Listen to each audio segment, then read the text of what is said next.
आकाश भूमि news राष्ट्रीय समाचार पत्र व वेब न्यूज चैनल निडर पत्रकारिता की एक अनोखी झलक। भदोही के ईसी हॉस्पिटल में विनय की मौत सवालों के घेरे में, क्या बेहोशी का इंजेक्शन बन गया जानलेवा। खबर जनपद भदोही के तहसील भदोही अंतर्गत रामरायपुर स्थित ईसी हॉस्पिटल से है, जहां प्राप्त जानकारी के अनुसार कन्हैरी भगवानपुर निवासी 24 वर्षीय युवक विनय तिवारी पुत्र रमेश तिवारी की संदिग्ध परिस्थितियों में मौत हो गई। परिजनों का आरोप है कि 29 नवंबर 2022 को दोपहर लगभग 1 बजे के आसपास विनय को हार्निया के ऑपरेशन के लिए भर्ती कराया गया। ऑपरेशन से पहले विनय को बेहोशी का इंजेक्शन लगाया गया। विनय तिवारी के पिता रमेश तिवारी ने बताया कि इंजेक्शन लगाने के बाद ऑपरेशन हुआ और ऑपरेशन के कई घंटों बाद तक विनय को होश नहीं आया, तो घबराकर डॉक्टरों से बात की गई। डॉक्टरों ने कहा कि कोई बात नहीं है, जल्दी ही होश आ जाएगा। हालांकि जब 5 से 7 घंटे बीत जाने के बाद भी विनय को होश नहीं आया, तो इसी हॉस्पिटल के डॉक्टर घबरा गए और विनय को अन्यत्र रेफर करने के लिए कहा। परिजनों का आरोप है कि जब विनय को हॉस्पिटल से निकाला गया तभी उसकी मौत हो चुकी थी, लेकिन डॉक्टरों ने आरोप से बचने के लिए नाटकीय ढंग से विनय को अन्यत्र रेफर कर दिया। मृतक विनय के पिता रमेश तिवारी का आरोप है कि बेहोशी की दवा के ओवरडोज की वजह से विनय की जान गई। हालांकि साक्ष्यों के रूप में विनय तिवारी की इलाज के पहले कराई गई रिपोर्ट से यह जानकारी प्राप्त होती है कि विनय को हार्निया के अलावा कोई बीमारी नहीं थी जो मौत का कारण बने। परिजनों का आरोप है कि ऐसे जानलेवा अस्पतालों पर कार्रवाई होनी चाहिए ताकि मरीजों के जीवन के साथ खिलवाड़ ना हो। हालांकि भदोही सीएमओ संतोष कुमार चक द्वारा दिए गए बयान के अनुसार ईसी हॉस्पिटल का रजिस्ट्रेशन है, लेकिन यह एक दुखद घटना है और 3 सदस्यीय टीम गठित कर इस मामले की जांच कराई जा रही है। जनपद के ज्यादातर नर्सिंग होम नियमों को ताक पर रखकर संचालित हो रहे हैं और भदोही का चिकित्सा विभाग जानबूझकर गहरी निद्रा में है और ऐसे अस्पतालों पर कार्रवाई करने से बचता नजर आ रहा है। यदि इस मामले में दोष सिद्ध होता है तो नियमानुसार एनेस्थीसिया के डॉक्टर पर लापरवाही में केस दर्ज होना चाहिए।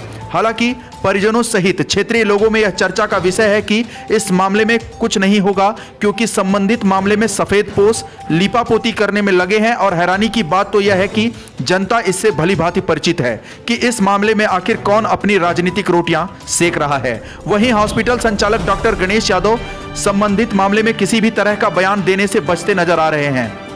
हालांकि संबंधित मामले में अभी पोस्टमार्टम रिपोर्ट नहीं आई है। पोस्टमार्टम रिपोर्ट आने के बाद स्थिति साफ हो जाएगी कि आखिर मौत की वजह क्या थी। लेकिन बड़ा सवाल यह उठता है कि जनपद के ज्यादातर अस्पतालों में नियमानुसार ऑपरेशन से पहले एनेस्थीसिया देने के लिए एनेस्थीसिया एक्सपर्ट को मौजूद रहना चाहिए। प्राप्त जानकारी के अनुसार ज्यादातर ऐसे अस्पताल हैं जिनके बोर्ड पर एनेस्थीसिया एक्सपर्ट का नाम तो लिखा है, लेकिन ऑपरेशन के दौरान एक्सपर्ट साहब उपस्थित नहीं रहते। प्राप्त जानकारी के अनुसार भदोही के ईसी हॉस्पिटल का रजिस्ट्रेशन मानकों को ताक पर रखकर भदोही चिकित्सा विभाग द्वारा किया गया है। इस मामले की आवश्यक जांच होनी चाहिए। जनपद भदोही से सुरेश कुमार मिश्रा के साथ दीपक कुमार मिश्रा की रिपोर्ट। क्या घटना हुई है? घटना ये हुई है कि उसको हल्का सा जो परेशानी थी हार्निया का लोग कहते हैं जी, तो उसमें कल अल्ट्रासाउंड के लिए बुलाए थे और अल्ट्रासाउंड जो है नहीं हो कराए। उसके बाद के सब नॉर्मल है, कोई गार्जियन नहीं था, हमें भी नहीं था और ऑपरेशन करने के लिए ले गए। अच्छा, वहाँ पे लेके अंदर भी किसी गार्जियन और किसी गार्जियन को होना चाहिए, किसी गार्जियन को साइन करना चाहिए। इसका मतलब क्या है? और इस समय तत्काल अगर चेक किया जाए तो हॉस्पिटल में बदमाश हैं जो कि दारू के नशे में बुत्त हैं।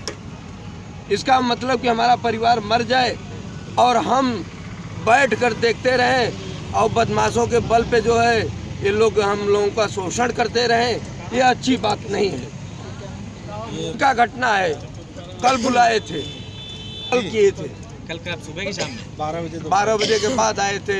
अल्ट्रासाउंड कराए, 11 बजे घर से चले थे और इसमें हॉस्पिटल में बदमाश हैं।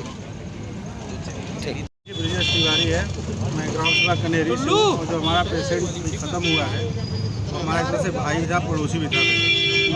कल अल्ट्रासाउंड के निमित्त यहाँ बुलाए थे ये लोग कि अल्ट्रासाउंड करेंगे, हम देखेंगे क्या सिस्टम है।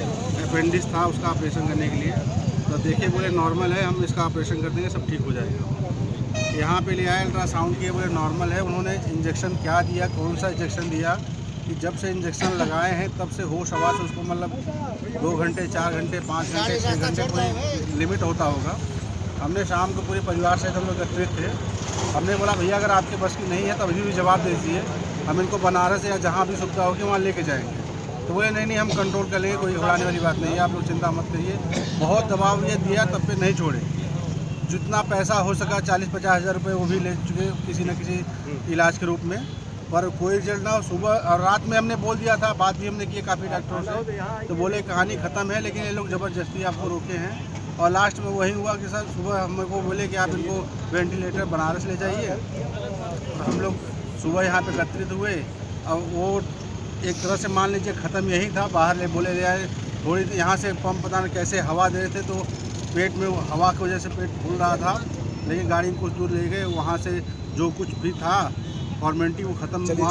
मौत अस्पताल के अंदर ही हम लोग को मिलने और सबसे बड़ी बात सर कि न घर के परिवार को, न गार्जियन, न रिलेटिव किसी को मिलने नहीं, किसी को मिलने जी। अगर ये प्रोफेशनल हॉस्पिटल है तो यहाँ पे CCTV कैमरा हर जगह होगा ना, तो उसको दिखला। अगर ICU में था वहाँ पे भी तो होगा CCTV कैमरा। सारी रिपोर्ट दिखाएं, सारी फुटेज दिखाएं और दिखलाएं मरीज की कंडीशन क्या है कल से। इसी हॉस्पिटल पे कल कुछ दुर्घटना हो गई थी। कल रात में मुझे मीडिया के माध्यम से जानकारी मिली कि एक बच्चे का हर्निया का ऑपरेशन किया गया, उसी में स्थिति खराब हुई और बच्चे की डेथ हो गई। मैं उस परिवार के प्रति अपनी संवेदना व्यक्त करता हूँ और तत्काल मैंने जो है 3 सदस्यीय विशेषज्ञों के साथ टीम गठित कर दी है। वो टीम जो है जांच कर रही है। जो भी रिपोर्ट आएगी मैं नियमानुसार कार्रवाई करूँगा। इसमें मानक के रूप में CCTV फुटेज नहीं बताया जा रहा है। ऐसा है ना, नर्सिंग होम में CCTV वाला तो मानक नहीं है, लेकिन सुरक्षा की दृष्टि से जितने भी नर्सिंग होम है उनको अपनी सुरक्षा के लिए, मरीज की सुरक्षा के लिए CCTV कैमरा एक सामाजिक दृष्टि से लगाना चाहिए।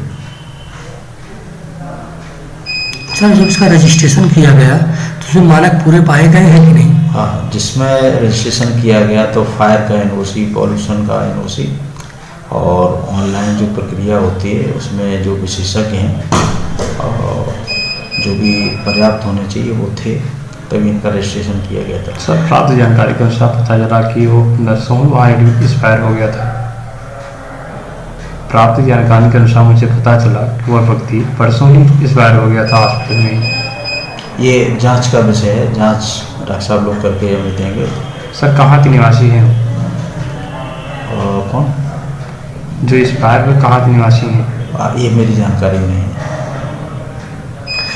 फायर, आपने कहा कि फायर NOC आपके पास पेपर वर्क हुआ है, लेकिन मौका वारदात पे फायर का वहाँ कोई नामो निशान नहीं है, उसके बारे में क्या कहें? ये आप जो पूछ रहे हैं, रजिस्ट्रेशन जब भी किसी नर्सिंग होम का होता है तो फायर का NOC आ जाता है, जब पॉल्यूशन बोर्ड का आ जाता है ऑनलाइन तभी पंजीकरण होता है।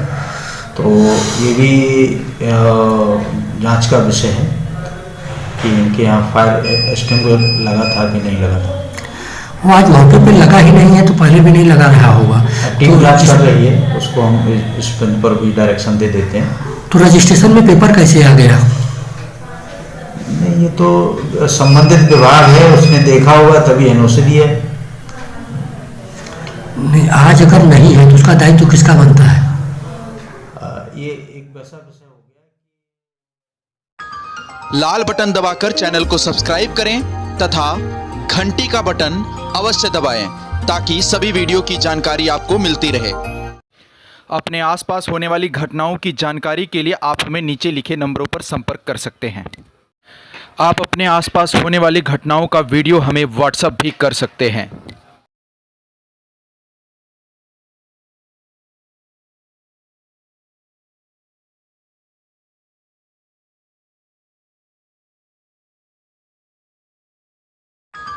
लाल बटन दबाकर चैनल को सब्सक्राइब करें तथा घंटी का बटन अवश्य दबाएं ताकि सभी वीडियो की जानकारी आपको मिलती रहे। अपने आसपास होने वाली घटनाओं की जानकारी के लिए आप हमें नीचे लिखे नंबरों पर संपर्क कर सकते हैं। आप अपने आसपास होने वाली घटनाओं का वीडियो हमें व्हाट्सएप भी कर सकते हैं।